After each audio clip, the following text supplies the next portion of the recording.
Alright guys, welcome to another episode of Schmattz Outdoors. Just out running. I got just this small little handful of traps out on our land here, my little home line. You know, I can check them, you know, before work, after work, whatever. You know, I don't have time to run the entire big line anymore, you know. I don't know if I showed you this set a week ago, but I had a red fox in here. I've only checked 2 sets this morning. I have one down the big draw around the corner. I got a big raccoon in a while ago when I had my logs stole early in the season. That one was still working, but this set I had a red fox caught in it last weekend, and I'll show you what we got today. He's caught real deep in there, so I'm not real worried about him getting out, but looks like kind of a young pup, like just a pup from this year. He's a good sized dog, well furred. He's got just a few burrs on the top of his neck there, but real nice looking coyote. Yeah, so what it was is just this little dirt mound, and I don't know, there's a few of them scattered out like over here. I don't know if they used to be a pocket gopher and then they got grassed over or what really happened here, but I just punched my dirt hole kind of into the side of it. I'm using that kind of as my blocker, really. And then yeah, I basically had my trap right here and a dirt hole punched in the side of the mound, and so yeah, we'll get him taken care of. I'm only going to run these traps for, today is Friday, I'm only going to run them for 2 more days, so I am going to remake this set. I kind of went back and forth, but you know, there might have been other coyotes with this one, you know, and know that he was here, and they might come back and investigate this tonight. I'm only out just a little bit of bait, and so I'm not real concerned about that for only 2 days, but if I catch one more here, it'll be worth it. So you know, I'm going to take the risk. I'm going to reset it. Like I said, I don't have my pole bar right now either. So even if I didn't remake it, my trap would still be laying here. So I don't want to educate them with my trap just laying here unset. So we're going to remake this one. Like I said, I checked this other one. It's not unset. And then I got some snares in this pasture to check. And then I have some sets in the other pasture to check. So you never know, I might have more than this today. All right, we'll get this guy taken out of there, and I'll maybe show you the remake when I'm done. Because like I said, this is the only time I've ever made a set with that hump on the back like this. The reason why I set it here, like the edge of our land's right here where these trees are. There's a draw there. There's some trees back here where the big draw keeps continuing. There's a draw right here.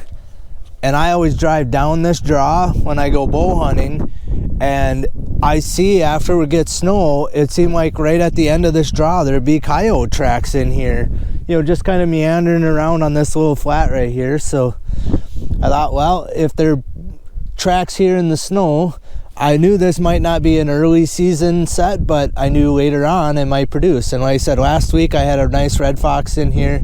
I'm not sure if I showed you him or not, but I did have a red fox in here. And then today I got coyotes. So I mean, this set literally went untouched for, boy, I bet close to 45 days it went untouched. It wasn't bad to check. I just drive up on top of this hill right here, and I can see the one right below it, and I can see this one. But yeah, it literally was untouched. I relured it, I think, one time, maybe twice in between there. All right, we'll get him out of there, and we'll check the rest of them. Hopefully we got something more to show you. I'm out here on the line again. It is early March. Our season ends in a week or so here for raccoons. I'm just trying to catch a couple raccoons here to try and self-tan. Want to test out a process, and I figured a couple of raccoons would be good to test on, and I wouldn't be out too much if I end up ruining them. I already caught one raccoon in the back of that barn where I was catching all the skunks this fall. In that back corner where the foundation's cracked, I caught one little one, like last year's young of the year raccoon. I didn't get any video of him. Now I'm down here in the bottom of this ditch. It's just a little creek bottom. This was all dry last fall, and I actually had, my set was right here last fall, and then the skunk had dug it up the second time. I caught a raccoon here, but right here I have a raccoon. What I had is, there's these couple sticks here. He's tied to those 2 sticks. I had them kind of laying right here on the bank, and then my trap was actually stuck in the ground right here. So that if they were just following the edge of this creek, when we first got here, the raccoon was actually setting up on top of this tree here. So we got one little raccoon here. Let's see if I can get a little closer to him for you. Again, he's just like a young of the year from last year's raccoon as well. But he's caught in a dog proof there. And like I said, I just got, because I can't get stakes in, the ground's froze. So I just wrapped my stake around these 2 limbs here so he can't go nowhere. And then up here, get over here without falling in.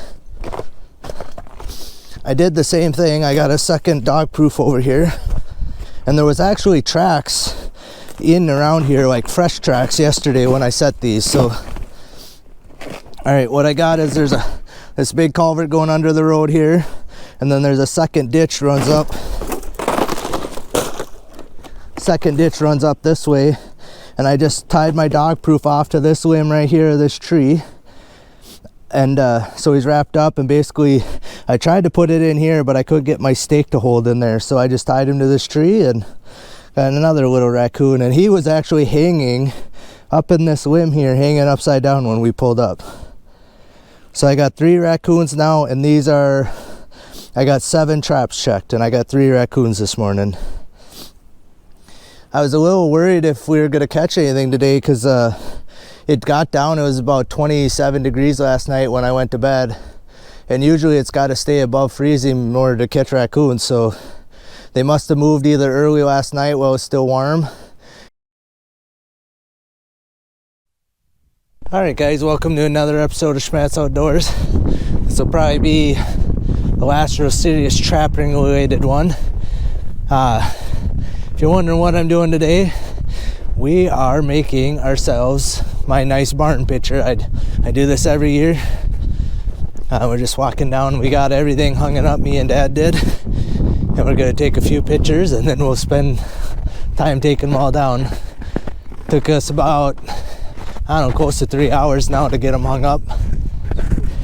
Well, a little more than that, Dad says. But we'll give you a quick rundown of what we got here. So as you guys can see, the whole kit and caboodle. So normally I don't have any up here on the top, but I had so much this year that there's no way I'd have got the rest of it. So we started on this end. So all of these guys here are all muskrats. There's 297 of them hanging there. And then we got some raccoons here. There's 3 skunks right here, 3 badgers hanging there, and then 8 fox, and then there's 2 skunks again, and then raccoons here. These guys are all raccoons. There's 9 raccoons on the end, 7 beavers, and then in the middle here there's 46 coyotes. There's 23 in each row. There's some of these here I don't have put up yet. I'm gonna probably try and sell them to the fur buyer just like they are. Right here you can see that this black one is the Fisher, and then next to him on each side there's 2 weasels. Weasel here and here and here and here. So yeah, that's the culmination of the entire season right there. All right, well, we're getting gonna take some pictures of this and then spend another hour, probably a little more, taking them all down. But I just wanted to give you guys a little view. Again, I appreciate you guys watching all my videos this year. If you guys have any questions or anything, go ahead and leave them in the comments below. Otherwise, we'll see you on the next video.